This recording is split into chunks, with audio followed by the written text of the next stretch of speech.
Olá a todos os ouvintes, eu me chamo Iruzique Araújo e estou aqui para guiar esse podcast com o professor Júlio César e venho representar o meu grupo, composto também por Gustavo Oliveira, Felipe Freire, Sebastião Felipe, Diego Rafael e Victor Aguiar. Esse podcast está sendo produzido para a matéria de Tecnologia da Informação e Sociedade, TIS, que visa produzir conteúdo para o portal das disciplinas, para que o aluno tenha uma visão prévia das disciplinas e tenha uma noção do que ele vai encarar, do que ele vai aprender. Isso é muito legal. Professor Júlio César, muito obrigado por nos conceder essa entrevista. Eu gostaria de pedir para o senhor falar um pouco sobre a sua história acadêmica, sobre a sua trajetória acadêmica, falar um pouco sobre você e dar uma introdução sobre a sua matéria. Obrigado pela introdução, é um prazer estar aqui com vocês, com o pessoal aí da disciplina de Tecnologia para a Informação e Sociedade. Então, como você já falou, eu sou professor da disciplina de Introdução às Técnicas de Programação, é uma disciplina introdutória no curso, e ao mesmo tempo assim, que eu venho trabalhando aqui no IMD desde ali de 2015, eu venho sempre me aproximando dessas disciplinas mais da base do curso, disciplinas relacionadas especialmente com programação, porque é uma área que eu realmente gosto, é uma coisa que eu venho fazendo já há alguns anos, desde a minha graduação lá em Engenharia de Computação até o doutorado, e especialmente voltado nessa área de mais próxima do hardware, Então não é à toa que eu ministro disciplinas usando C e C++, que são linguagens mais próximas do hardware, e até disciplinas na área de internet das coisas e afins, são disciplinas que ligam de alguma forma com a minha formação acadêmica, que foi na área de sistemas embarcados.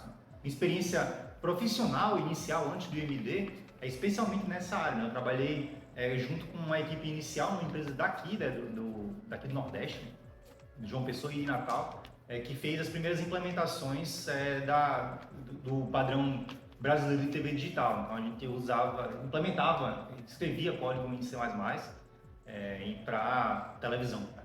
Então, assim, executava coisas lá e até hoje uma das poucas empresas que vendem, a gente chama de firmware, que vendem firmware para televisão compatível com o padrão brasileiro de TV digital.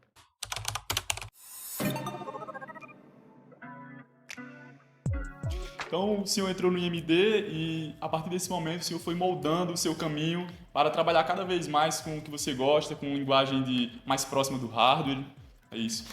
Você poderia nos dar um breve resumo sobre a sua matéria de ITP, para as pessoas terem uma noção do que elas vão encontrar daqui para frente? ITP é uma disciplina de segundo semestre, ela vem logo depois, é uma evolução lógica de pensamento computacional.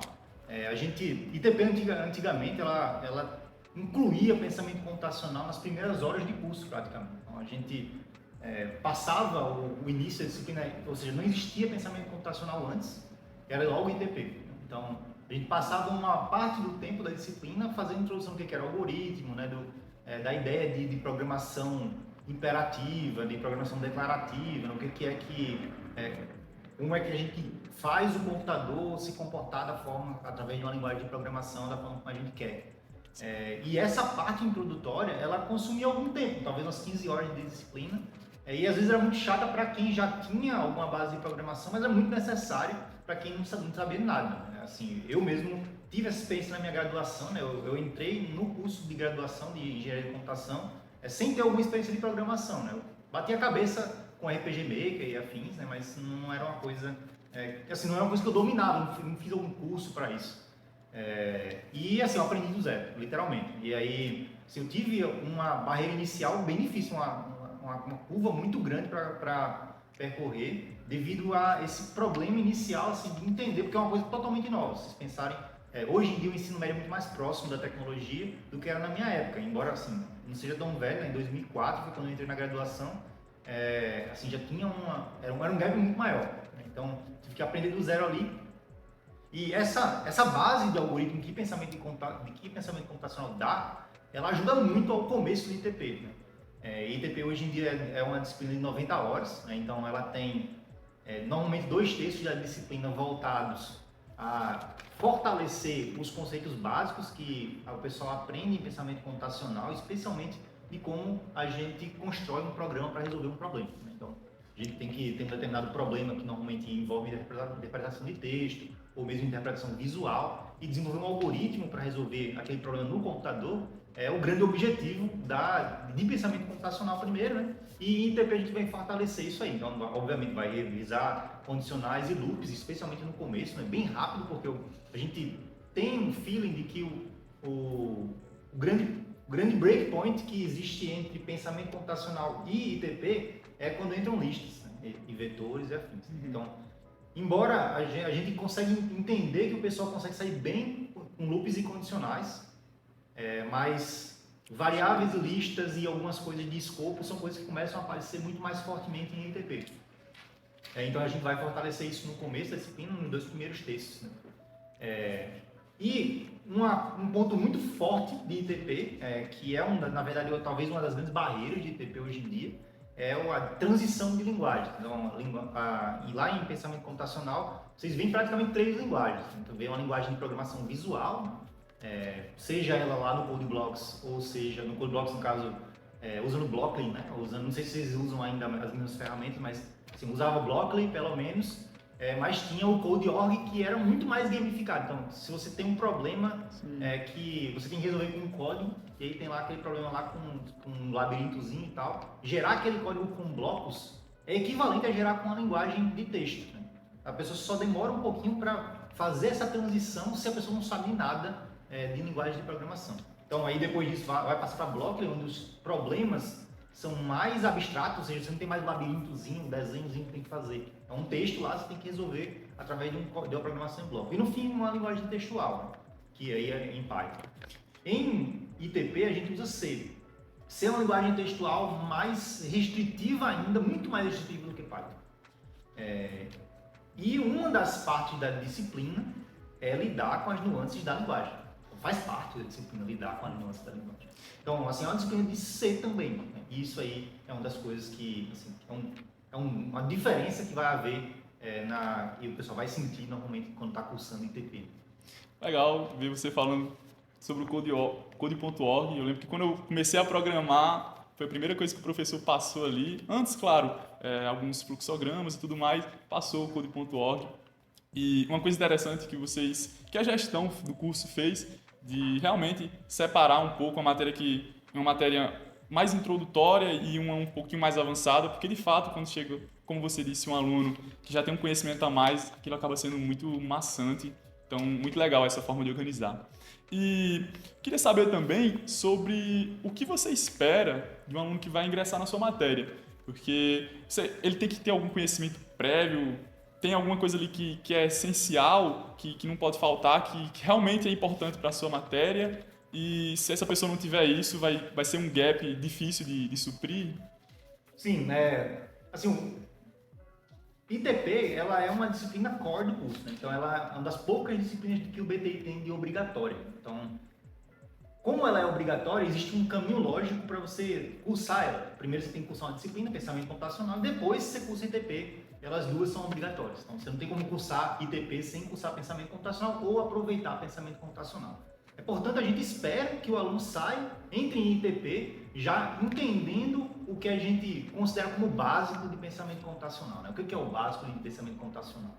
Primeiro, conseguir interpretar os problemas, especialmente os mais matemáticos, que existem lá de pensamento computacional, que a gente traz lá uns problemas, especialmente de geometria, né? Ou alguns problemas de prompt, né? O cara tem que escrever, perguntar alguma coisa e tal, e o programa tem que fazer isso ali automaticamente, e fazer alguns cálculos e afins.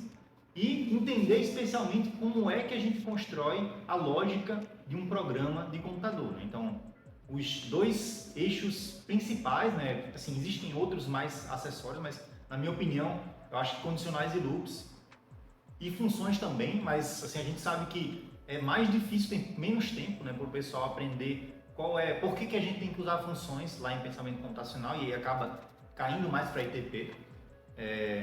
Então, assim, loops e funções e condicionais são os 3 básicos, né? Mas existem variáveis também, e aí as variáveis têm 2 tipos, uma delas são escalares, como vetores e listas, e normalmente o pessoal não vem sabendo vetores e listas lá de pensamento computacional, a gente... Professor, uma coisa que eu particularmente como aluno gosto é quando eu vou ter aulas com algum professor e eu já tenho uma noção de como ele ministra aquelas aulas e a gente pode escolher qual que se adapta mais ao seu perfil. Então, eu gostaria de fazer essa pergunta para você. Como você ministra suas aulas? Se elas são mais teóricas ou práticas? E, pessoal, lembrando que essa aqui é uma pergunta direcionada ao professor e não à matéria em si. Como que ele lida com a metodologia? Inclusive, queria saber se sua metodologia, se ela já você já consolidou a metodologia, você reaplica sempre aquele modelo ou se está sempre ainda consegue fazer alterações e melhorar ainda mais? Bem, ITP ele teve, na minha experiência, eu passei por três fases de ITP, quatro, né? Vamos pensar assim, né? Logo no começo o ITP era dividido em laboratório de ITP e teoria de ITP. Tinha essas duas disciplinas, né? E eu participei no começo, na época, 60 horas era de teoria e um outro professor ministrava o laboratório. Era um formato parecido com a Engicom. E nessa época eu tinha um determinado fluxo lá que eu seguia, como a disciplina era em tese, teoria, então ela era 100% no laboratório, a gente fazia prova escrita de ITP. Era uma coisa bem esquisita, na minha opinião, certo? E aí, assim, quando o ITP evoluiu para uma disciplina de 90 horas, onde a gente não aceitou que não fazia sentido separar o laboratório, a gente começou a fazer ela na sala de aula, mas ainda continuei com provas teóricas em papel, escritas em papel.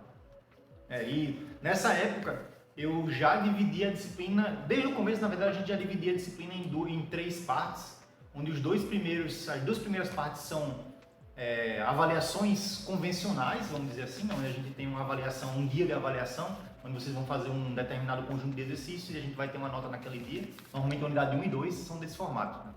E depois, a unidade 3, já desde que eu comecei a ministrar, é um trabalho, né? E aí esse trabalho, ele vai depender do conjunto de professores que está ministrando.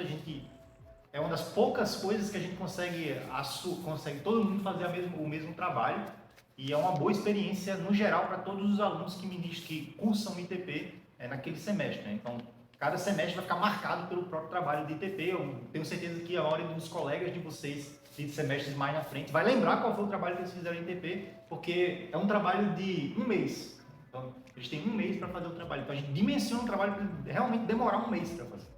Legal. Então, assim, é uma coisa que assim, vai demandar tempo e esforço, e é onde normalmente o pessoal aprende mais, né? Assim, pela experiência prática, a disciplina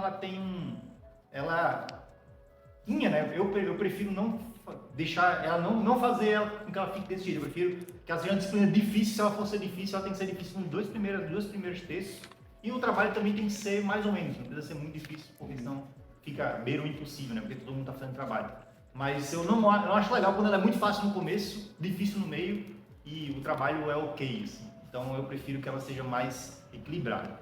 Mas antigamente ela era assim, ela era muito fácil no começo, então os alunos tiravam boas notas no começo. Na segunda unidade, que é a unidade que ela mais pesa, C, ela é menos lógica de programação e mais C, vamos dizer assim. E aí nessa unidade era todo mundo de 5 para baixo, era realmente Difícil. bem mais difícil, dá para ver pelas notas. E E aí, por fim, né, o trabalho varia, né, depende do semestre a semestre. Depois da pandemia, né, durante a pandemia a gente foi online, não tem jeito. Então essa metodologia online a gente executou ela, se virou para fazer. E depois da pandemia eu ministrei 2 semestres, né, e foi quando eu encontrei, na minha opinião, o melhor formato de ITP para mim, certo? Que é com aulas teóricas, ela também é dividida em 3 partes, certo?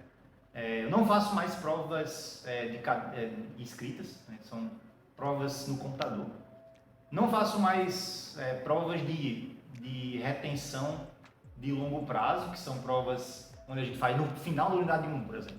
Então eu não faço nenhuma atividade avaliativa com vocês antes dessa prova que eu fazia antes, né?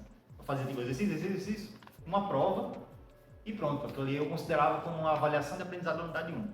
Eu mudei para uma avaliação continuada de toda semana ou a cada 2 semanas, dependendo por causa herdando o formato da pandemia. E na minha opinião ficou muito melhor. Ao invés de fazer 2 avaliações nos 2 primeiros textos, a gente faz, sei lá, 10.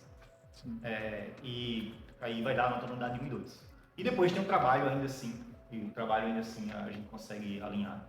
Então é assim que eu venho levando a disciplina Assim, tem umas nuances que vai variar, eu não cobro presença, por exemplo, outros professores cobram. Eu faço aulas opcionais, que são aulas onde o aluno pode ir ou não. Já que eu não cobro presença, então... Porque é mais a ideia de que, na pandemia, o cara podia ver aulas online, né? Então ele não precisava estar na minha aula presencial.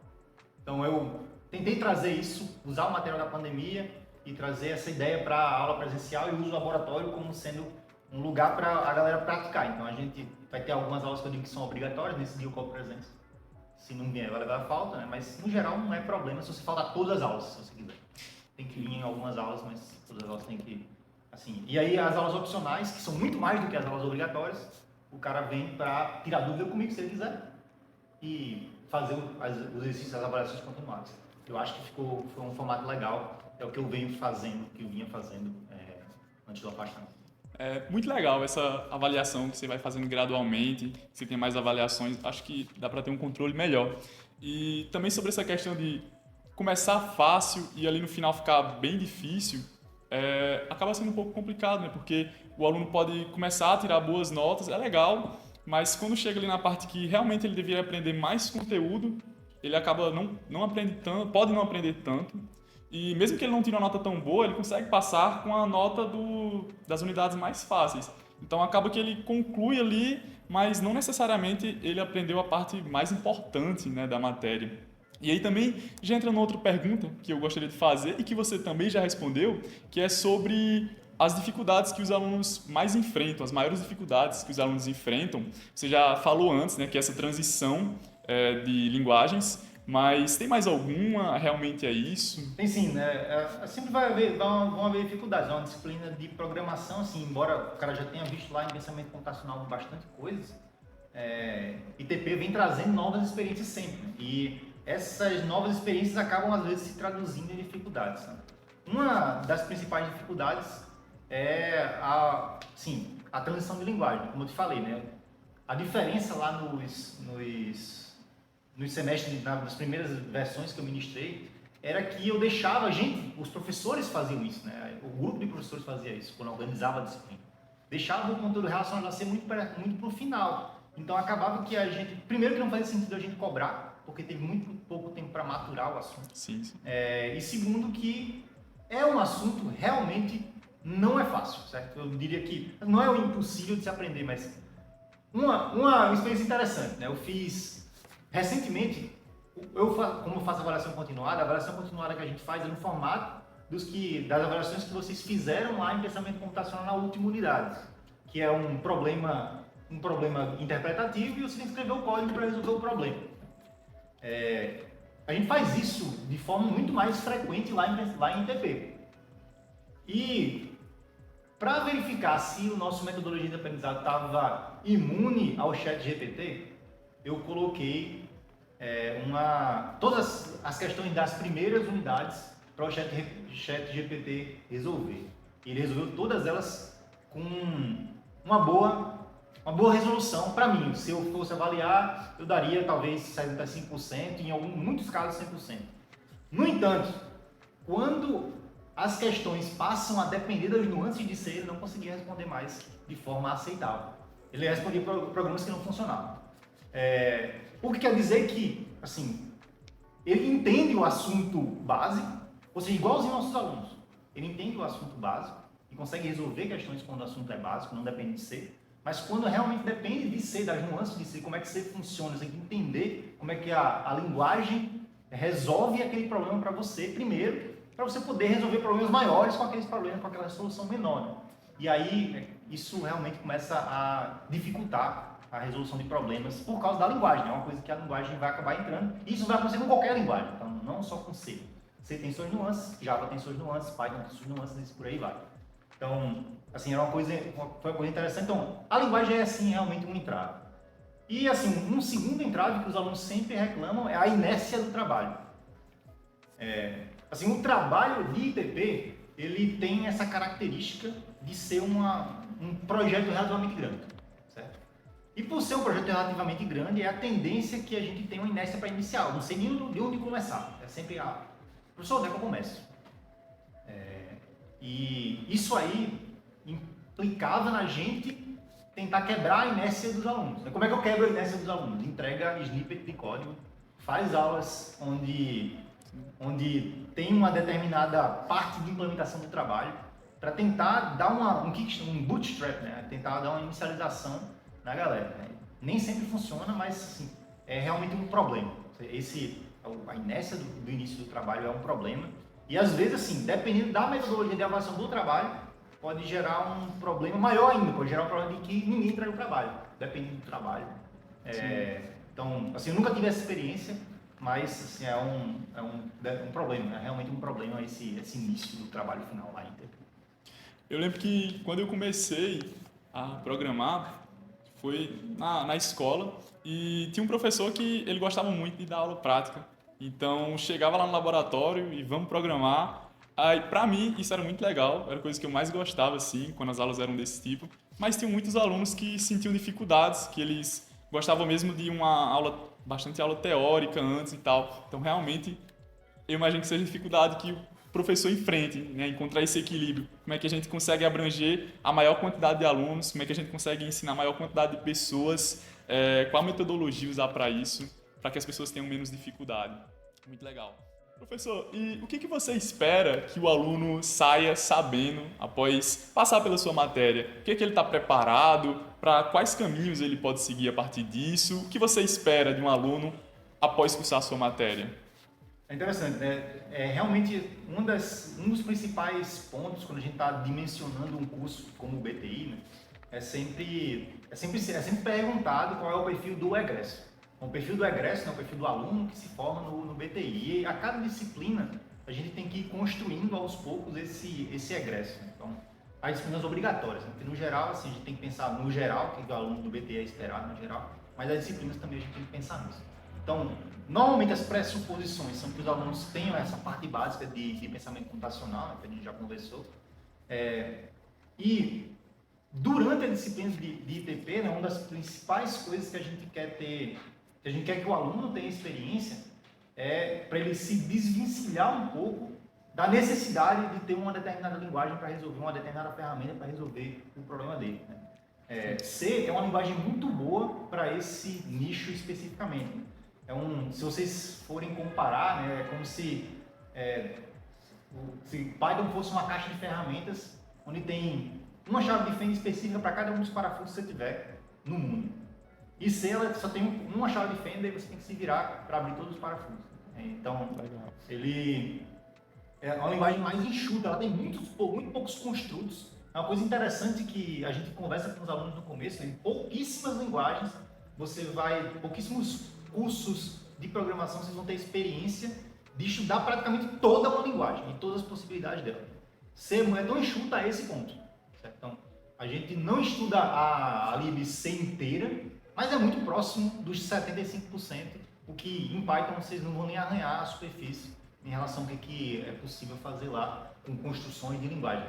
C enxuta a esse ponto, né? Então, e aí, por ser tão enxuta, ela não tem muitas coisas prontas, né? E aí, nesse ponto é que a gente começa a entrar no fato de que, beleza, eu não consigo em C entregar para você, eu não tenho uma função que automaticamente corte um array em 3 partes, mas eu tenho arrays e eu tenho funções.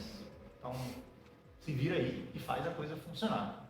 Então, a ideia é que a gente se desvencilhe um pouco dessa necessidade de que a linguagem tem que resolver tudo para mim e eu começar a resolver os problemas e construir eles, as soluções a partir disso. Né? Então, isso aí, essa consciência de que não obrigatoriamente você precisa ser escravo da linguagem para resolver os problemas, é uma das coisas que a gente espera que o cara desenvolva aqui em ITP. A segunda coisa é ter experiência, ter contato com um projeto maior. Né? Uma das coisas que o pessoal estava pedindo, e normalmente pede um pouco ao professor, lá em pensamento computacional, professor, a gente não faz um projetinho e tal. Assim, pela minha experiência, lá em pensamento computacional, não dá tempo. Né? Porque tem o básico é os 2 terços iniciais da disciplina. E ainda tem a linguagem textual, que é o terço final. Se a gente colocar um projeto com a linguagem textual, quem não sabe nada de linguagem vai apanhar horrivelmente para fazer o projeto. Quem já sabe alguma coisa, beleza, vai entregar. Né?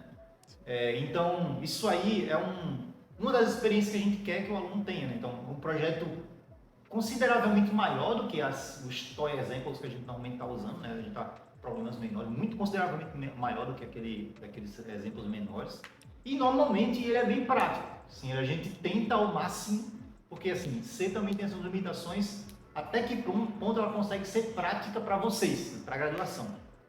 E a gente tenta entregar alguma coisa contextualizada para que seja prática o suficiente para vocês entenderem que tem valor ali, por mais que seja uma linguagem de mais baixo nível. Assim. Não obrigatoriamente pensando onde ela é realmente forte, porque, assim, se a gente for falar de desempenho e pensar nos bits ali, das coisas, não tem como ganhar de C. Pensar em qualquer outra linguagem, todo mundo vai perder, certo?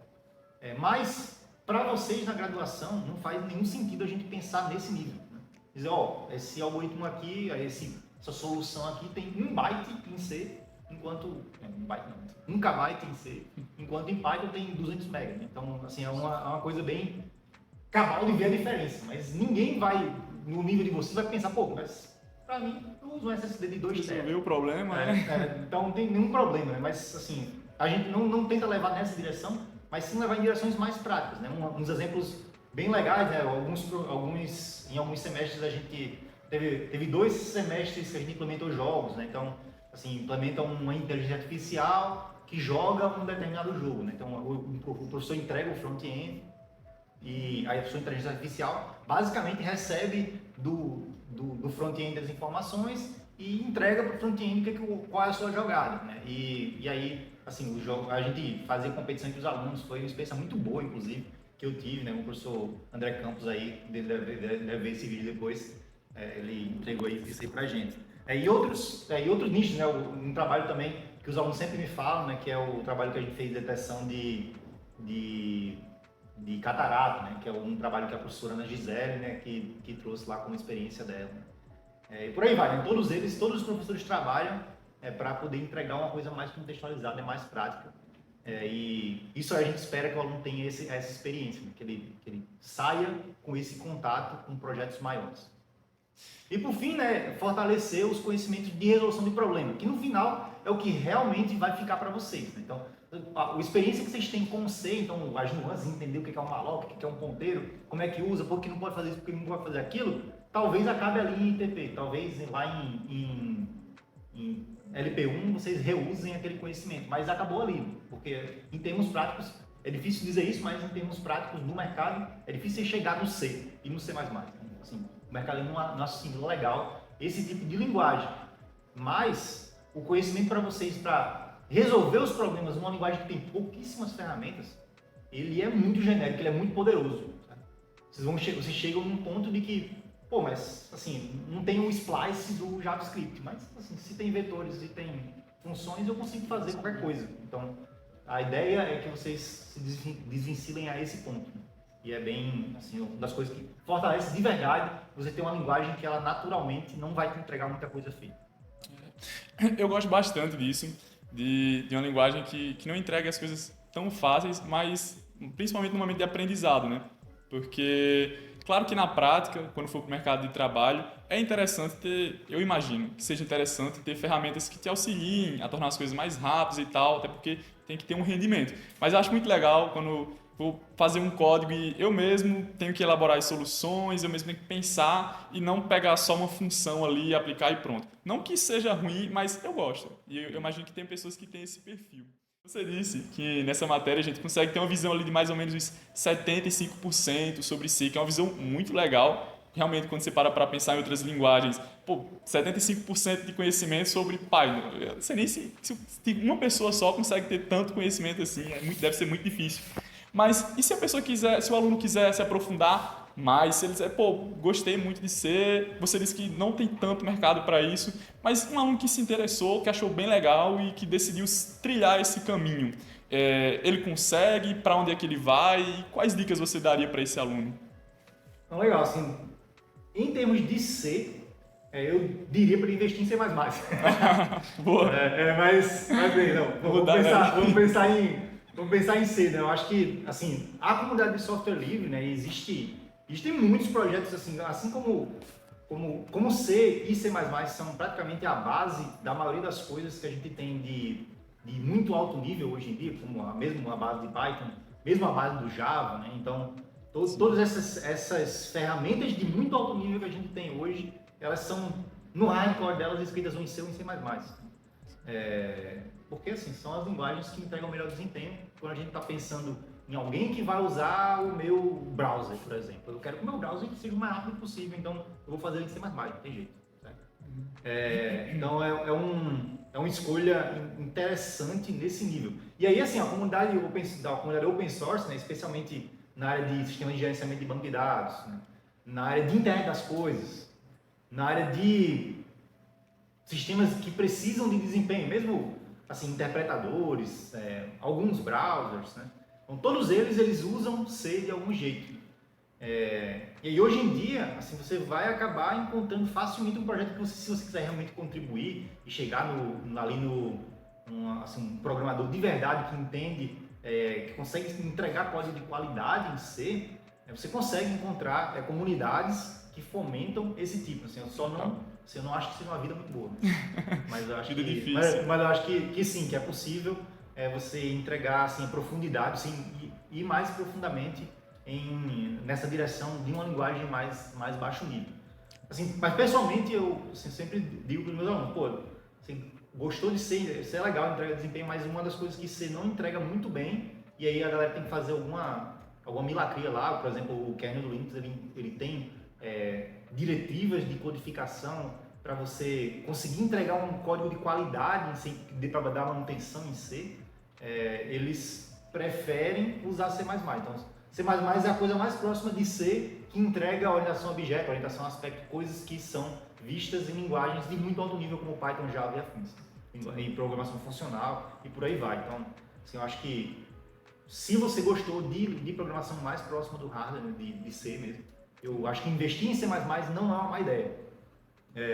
E aí depois, né, existem outras linguagens que vêm para substituir esse nicho, né? A Rust, por exemplo, é uma das minhas preferidas atualmente. Então, eu acho que é uma linguagem que vale a pena investir um tempo. E ela tem os conceitos próximos de C e de C++, né? As ideias de referência, mas ao mesmo tempo ela também tem as ideias de imutabilidade, de programação funcional, que são coisas que as linguagens de mais alto nível provém de forma mais ativa, né? Elas preferem que você escreva um objeto para resolver um determinado problema ou um determinado conjunto de funções, ao invés de você escrever structs e dentro das structs botar lá as coisas e sair movendo ponteiros e pensando em migrar a memória de um lado para o outro. Então, acho que são direções que não vai sair muito do baixo nível que C entrega, né? E ao mesmo tempo você vai usar os conceitos que você chegou a pincelar ali, talvez, e a arranhar um pouquinho na disciplina. Você vai estar programando em baixo nível, mas sem sofrer tanto ainda, né? Mais interessante. Professor, foi uma honra te entrevistar, ter esse papo aqui com você. Eu gostaria de passar mais tempo conversando com você, mas claro, a gente tem que seguir um certo tempo. E eu realmente agradeço em nome do grupo, porque eu imagino que é uma dificuldade, né? Você tem muitas coisas para fazer, todos os professores têm, e tirar um tempo ali para ajudar a fazer uma entrevista com aqueles alunos que acaba demorando um certo tempo e a gente espera que seja algo rápido, mas chega aqui, a gente está aqui há 1h30 praticamente, então eu realmente imagino como não seja tão fácil assim, e você ter cedido o seu tempo para a gente, realmente eu fico muito grato em nome do nosso grupo. E eu espero também que essa entrevista esteja agregado às pessoas que estão ouvindo, que vocês tenham gostado e que tenham tomado uma decisão melhor, assim, tido uma noção melhor sobre a matéria de ITP. Espero que esse podcast tenha sido muito útil. E é isso. Se o professor quiser falar alguma coisa, se você quiser. Ziru, obrigado aí. Eu acho que é uma honra realmente assim, estar aqui ajudando vocês, né? Acho que as minhas experiências na disciplina, eu espero que tenha ajudado aí o pessoal. Eu acredito que os meus colegas professores que ministram ITP, todo mundo tem essas mesmas direções, e aí cada um com a sua visão específica de professor, né? Hoje em dia a disciplina ela vem sempre melhorando com o tempo, e eu espero que assim, isso realmente ajude os alunos escolherem aí, mais ou menos, ou pelo menos saberem o que eles estão se metendo quando vão cursar ITP. Que bom, pois show, muito obrigado. Valeu.